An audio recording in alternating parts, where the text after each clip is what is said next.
Костадин Костадинов почна сами од себе си да се лаже, кога веќе не можат да ја лажат јавноста.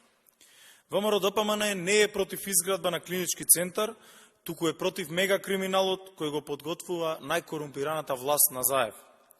Имено, власта на Заев, после 4 години одлагања и шетање на проектот нов клинички центар, сака со 30 на страни физибилити студија да потроши над 500 милиони евра, повторувам, над 500 милиони евра за изградба на клинички центар.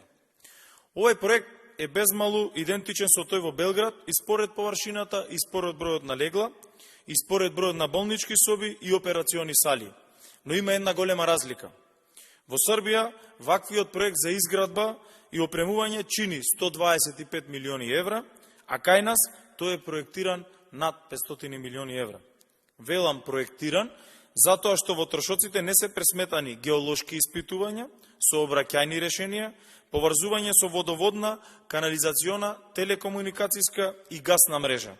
Тоа говори дека овој проект може да остане поскапи за дополнителни десеттици милиони евра. Значи, тоа што Филипче Заев и СДСМ сакаат да го направат е со 30 на страни да стопат дополнителни 400 милиони евра од тоа што реално се троши за ваков проект во соседството.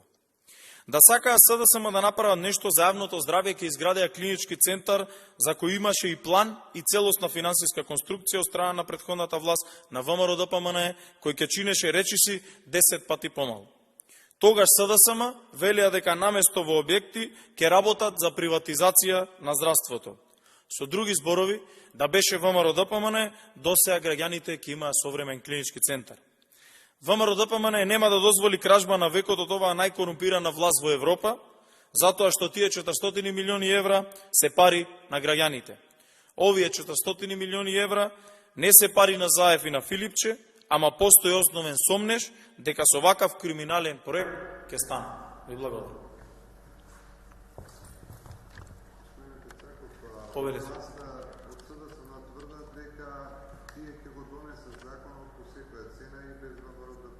Законот за овој, кој што зборуваме, готово.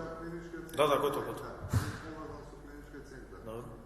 Они велат дека ви понудиле да учествувате на него проектирање во изvedба, мислам да вршите надзор врз оние процеси нели што се за клинички центар.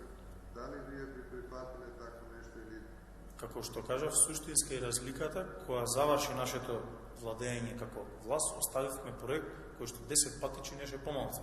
Не знам зошто би влегувале во нешто, или да ви кажам поточно процес, кој што ќе не доведе до градење на нов клинички центар, кој што ќе чини 10 пати повеќе од она кој што ние сме го оставили како завршена финансиска конструкција. Секако, јас не сум сигурен дека ваква покана имало, може би преку медиумите, меѓутоа за ваква покана и поврзана со изработка на законот, па дури и надзор и сето она што треба да представува изградба на овој клинички центар, треба сигурно на едно посериозно ниво да го завршат партиите, веројатно на некаква си средба, кај што работни групи би излегле со заклучок од тоа.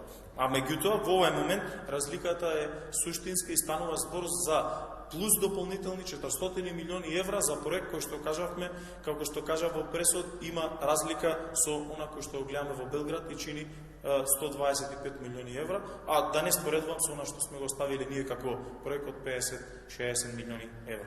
дали може они да го донесат и без вас?